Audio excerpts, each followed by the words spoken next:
Assalamualaikum warahmatullahi wabarakatuh. Di sini saya akan micro teaching pada pembelajaran IPS, MI atau SD. Sebelumnya perkenalkan, nama saya Winjayanti Melda Pratiwi dengan NIM akhir 3219 dari kelas PGMI 5D.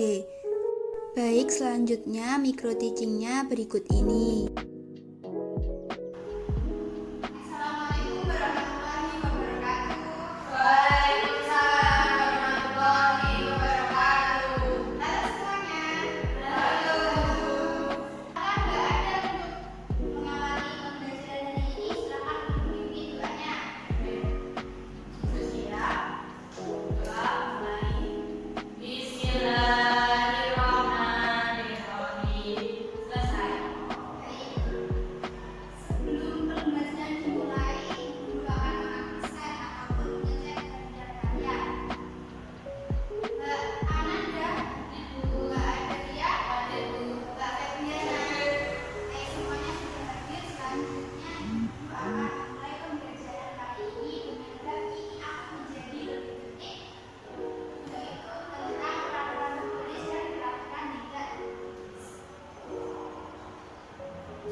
kekuatan dan kelemahan.